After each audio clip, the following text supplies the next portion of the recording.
विचाराधीन कैदी को जेल माड़ अभियोग निजे जाई घटनार तदंत करिसेंती जेल डीआईजी काली रायरंगपुर जेल एवं आज सकाळे 9टारे बारिपदा जेल को आसी मामलार तदंत करिसेंती जेल डीआईजी।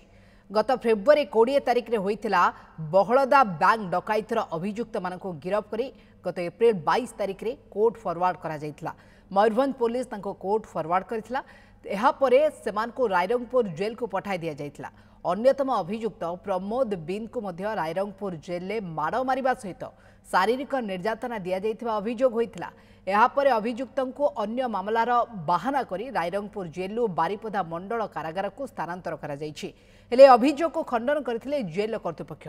हेले जेल डीआईजी रायरंगपुर एवं बारिपदा जेल परिदर्शन करने सहित ए संदेह आहुरी बढ़ी जाइछि।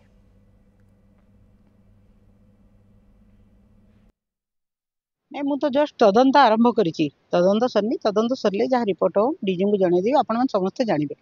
प्रिलिमिनारी रू सेमती किसी माड़फाड़ किसी है छोटकाटिया घटनाटा गोटे तो गोटे बड़ रूपरेख दि जाऊे। यहाँ गोटे बुझा भूल बारिपदा जेल गोटे केस अच्छी से प्रोडक्शन वारंट कोर्ट लगे आनी कहीं ट्रांसफर करना बाय चांस हो जाइए माने कोइंसिडेंट मो पाखे तार ऑर्डर भी अच्छी प्रोडक्शन वारंट बल से कोर्ट किंतु लिंक करा निश्चिंत विरुद्ध में आमर जोटा अच्छी डिपार्टमेंटाल निश्चिंत एक्शन नेबी।